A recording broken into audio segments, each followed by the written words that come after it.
Bonjour les amis, nouvelle vidéo aujourd'hui pour parler de Pierre Jovanovic qui était l'invité de GPTV et qui va nous reparler avec de nouveaux éléments, notamment de l'affaire Jeffrey Epstein. Mais juste avant de l'écouter, comme d'habitude, n'oubliez pas de vous abonner, le pouce, le commentaire, le partage, le boost de la vidéo. On l'écoute et on en parle juste après. Mis en prison et le reste du temps il travaillait. Et ensuite, je rappelle aussi, et ça c'est ma spécialité, au niveau des banques, que le petit personnel de la JP Morgan et de la Deutsche Bank d'ailleurs faisait remonter régulièrement des alertes sur le compte bancaire, aussi bien de Ghislaine Maxwell d'ailleurs que d'Epstein, en disant là c'est du blanchiment, il paye des gens, c'est quoi, c'est du proxénétisme. Et en fait, lorsque toutes ces alertes remontaient au sommet, notamment chez Jamie Dimon, PDG de la JP Morgan, Jamie Dimon disait continuez. Voilà, c'est tout. Donc vous voyez que, et si Jamie Dimon disait continuer, c'est qu'il avait reçu effectivement les ordres de la CIA, de la Maison Blanche, peu importe. C'est toujours une opération d'espionnage qui est en cours, d'où comment dire le décès subit de Monsieur. Mais je veux dire parce que lui, il violait il faisait venir des mannequins d'Afrique du Sud, de Hongrie, de Roumanie, aussi bien de Ghislaine Maxwell d'ailleurs que d'Epstein, en disant là c'est du blanchiment, il paye des gens, c'est quoi, c'est du proxénétisme. Et en fait, lorsque toutes ces alertes remontaient au sommet, notamment chez Jamie Dimon, PDG de la JP Morgan, Jamie Dimon disait continuez. Voilà, c'est tout. Donc vous voyez que, et si Jamie Dimon disait continuer, c'est qu'il avait reçu effectivement les ordres de la CIA, de la Maison Blanche, peu importe. C'est toujours une opération d'espionnage qui est en cours, d'où comment dire le décès subit de Monsieur. Mais je veux dire parce que lui, il violait il faisait venir des mannequins d'Afrique du Sud, de Hongrie, de Roumanie. Tu viens à Paris, tiens, je te file un billet. Puis quand elles arrivent à Paris, elles ont nulle part où descendre, et donc il les emmenait chez lui, où il les violait. Voilà. Donc et c'est alors pourquoi la police n'a rien fait, pour pour la même raison. Hein, c'est-à-dire que ce monsieur faisait partie du réseau Epstein. Mais il y en a encore plein en France, enfin à Paris, des rabatteurs d'Epstein. Il y en a plein. Oui, Il y en a au moins une dizaine. Il y en a au moins une dizaine encore. Certaines filles qui étaient victimes d'abord devenaient ensuite des rabatteuses, peut-être même pour avoir la paix ou par la paix. C'était le principe appliqué par Ghislaine Maxwell et Epstein à l'époque, quand ils faisaient venir des gamines pour le masser. Rappelez-vous, tiens, je te file $300, et si tu me fais venir des copines à toi, je te refile 100. Et à chaque copine que tu fais venir, je t'en redonne 100, ou je sais pas combien, peu importe. C'est comme ça qu'il a toujours fonctionné. Vous savez, Lara, cette opération, ça fait 30 ans qu'elle dure. Donc vous imaginez tous les films, les DVD, etc., qu'ils ont depuis 30 ans. Pourquoi, à votre avis, d'un seul coup, Donald Trump, alors que pendant qu'il a fait campagne électorale, je rendrai le dossier Epstein public et patati et patata, résultat des courses, une fois qu'il a été élu, une fois qu'il a vu ce qu'il y avait dedans, il a fait marche arrière, et là il fait comme s'il n'avait jamais fait cette promesse. En revanche, sa ministre de la Justice, qui a vu la totalité du dossier, elle a vu, si on publie ça, le gouvernement entier saute. Et à mon avis, pas qu'aux États-Unis, pas seulement. Voilà. Donc voilà, c'est une opération qui fonctionne toujours, et on élimine tous ceux qui veulent se mettre à table.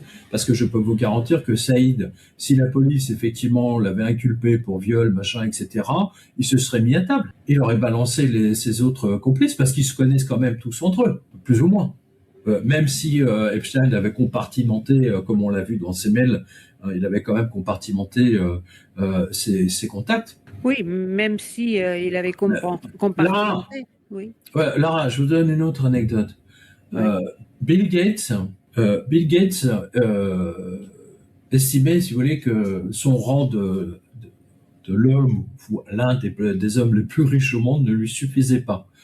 Il voulait impérativement obtenir le prix Nobel de la paix ou de la médecine, ou je ne sais plus quel prix Nobel correspond à son action de vaccination en Afrique, tu parles. Et donc, Epstein lui a promis de lui obtenir le prix Nobel. Il lui a promis. Donc, il est allé d'abord. Ça, c'est juste avant les confinements, genre 2 ans avant. Il a emmené Epstein a emmené Bill Gates à Strasbourg, au siège du Parlement européen, où il a fait rencontrer un certain nombre de personnes, notamment des Suédois et ainsi de suite. Et ensuite, ils sont allés effectivement en Suède pour convaincre les membres du prix Nobel. Mais je rappelle qu'on on a découvert dans les mails que, alors je ne sais plus s'il est président ou vice-président du prix Nobel, on a même les photos de lui chez Epstein. Donc, vous voyez qu'il a corrompu la totalité de la planète quasiment, enfin de ce qui compte. Voilà. Donc tous ces gens en fait sont terrorisés à l'idée que effectivement que les Américains à un moment donné changent d'avis et balancent tout le reste du dossier. Est-ce que ce sont quand même des Américains qui détiennent, puisque le type travaillait pour au moins 2 agences de services secrets. J'ai pas compris. Vous parlez de qui là? Epstein. Je pensais que vous parliez de CIA. Non. Pour lui, bon, je pense qu'il montait pas si haut. Non, il montait. Non, il était même au niveau de la cave, lui. Il était au niveau des poubelles. Donc, non, là, c'est une affaire commune. Je vous donne un autre exemple. Mais un côté confessionnel aussi, parce que Daniel Siad, c'est un juif berbère. Moi, au début, je pensais que c'est un maghrébin, et en fait, en faisant des recherches, oui, on reste dans l'entre-soi, en fait, une espèce de... Oui. Ça, c'est très commun en affaire Epstein. Ça a dû tout. Je rappelle, c'est une affaire Mossad, CIA Mossad. Voilà.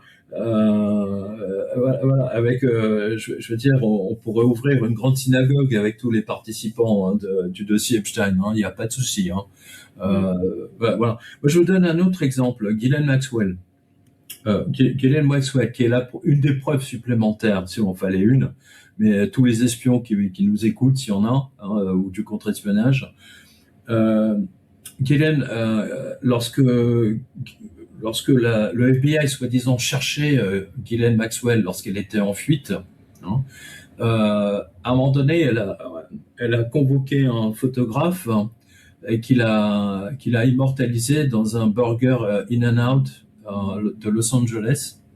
Elle était assise en terrasse et elle brandit un livre. Elle brandit un livre comme ça pour que tout le monde voit bien le titre du livre en question. Et donc, je me suis dit, tiens, qu'est-ce qu'elle brandit? Donc, j'ai acheté le livre. Voilà.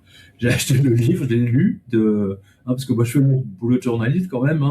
Et en fait, ce qui est sorti, en fait, ça a été écrit par un ancien agent de la CIA, lui-même, et il a recensé, sur grosso modo 50 ans, toutes les fois où un agent de la CIA s'est retrouvé coupé de sa base. Grosso modo, il s'est retrouvé tout seul. Genre, démerde-toi, t'es tout seul, on peut pas t'aider, il n'y a pas de backup, il n'y a rien. Il n'y a que ton ange gardien qui peut te sortir de là. Voilà. Et donc, c'est pour ça qu'elle a brandi ce livre. C'est-à-dire qu'en fait, elle a dit, je suis abandonnée par la base et je dois me démerder toute seule. Mais je suis de la CIA. C'est pour ça. Il n'y a que les agents de la CIA qui connaissaient ce livre. Ça ne va pas dépasser les 2000 exemplaires. Donc, voilà. Et donc, on sait que Ghislaine Maxwell était la rabatteuse en chef et elle-même fille d'un agent du Mossad. Le problème avec l'affaire Jeffrey Epstein, c'est qu'on sait à peu près tout aujourd'hui. Alors oui, effectivement, il nous manque encore des éléments et je pense qu'on pourrait en apprendre beaucoup plus si le reste des preuves, en tout cas une partie, serait encore déclassifiée. Mais globalement, on voit bien à quoi on a affaire. On a les principaux noms, ce ne sont que des gros noms, en passant par Bill Clinton, Bill Gates, bien sûr, vous les connaissez tous. Malgré cela, on se rend compte qu'aux États-Unis, en France ou dans d'autres pays, puisque c'est une affaire qui touche quasiment le monde entier, eh bien, personne n'a très envie de faire une enquête. Alors oui, c'est vrai, Trump avait promis beaucoup de choses. Mais encore une fois, quand vous êtes dirigeant d'un pays, un de vos rôles, et c'est un rôle important, c'est de garantir l'unité du pays. Que le pays ne sombre pas dans une guerre civile ou dans un règlement de compte. Et c'est encore plus important, ces deux points-là, quand on parle des États-Unis qui vivent, mais comme en France, comme dans tous les pays occidentaux, mais là-bas, ça prend une ampleur bien plus grande, qui vivent une fracture. Et je ne suis pas sûr. Alors, à titre personnel, je voudrais la vérité, bien sûr. Mais, nous ne sommes pas dirigeants. Et qu'est-ce que cela pourrait provoquer dans une population d'apprendre la liste des noms, en gros, tout le showbiz, les hommes politiques, enfin, quasiment, peut-être, je ne sais pas, 50, 60, 70% des gens connus, de voir des vidéos, des photos, donc de voir les preuves, des preuves factuelles, qu'est-ce que cela pourrait provoquer dans une population? On ne sait pas. Le chaos, ou alors une population qui dit, mais en fait, on se fait manipuler depuis le début, tout est faux, donc pourquoi continuer avec vous à la tête du pays? Pourquoi continuer à croire en cette démocratie qui ne fonctionne pas, hein, parce que ces élites peuvent faire absolument ce qu'ils veulent avec nos enfants. Donc c'est vraiment une situation particulière. Sans parler que Trump, oui, pourrait très bien figurer dans les dossiers ou des proches à lui. C'est compliqué. Il y a des éléments qui nous prouvent que oui, il y a des éléments qui nous prouvent que non. Donc c'est compliqué de trancher et il faut faire aussi attention à tout ce que l'on peut voir, bien sûr, sur Internet. Tout n'est pas forcément vrai.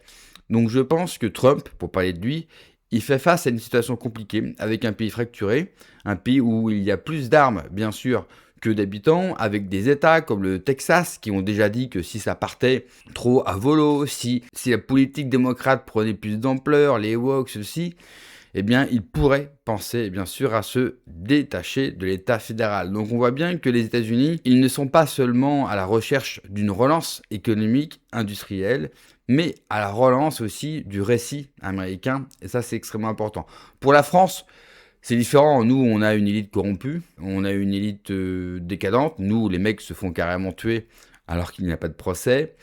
Nous, on a affaire à des dirigeants ou alors à leur assistant de com comme Attal ou à un assistant du Premier ministre qui se fait choper dans une soirée same-sex, traduction une partouze avec énormément de drogue. Donc nous, en fait, on a tellement une classe politique décadente, qu'elle soit de droite ou de gauche, qu'en fait, les mecs n'ont pas très envie de mettre de la lumière sur cette affaire-là. Et encore une fois, la population...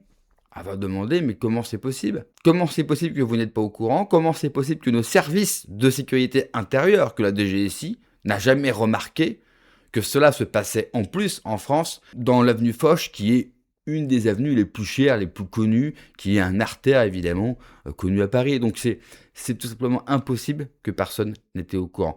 Et je pense que c'est ça qui rend compliqué la divulgation enfin de la vérité. Et je ne suis pas sûr malheureusement qu'on l'aura un jour. Merci d'avoir regardé la vidéo les amis. N'oubliez pas comme d'habitude de vous abonner, le pouce, le commentaire, le partage, le boost de la vidéo. Prenez soin de vous, que Dieu vous protège. Allez, ciao.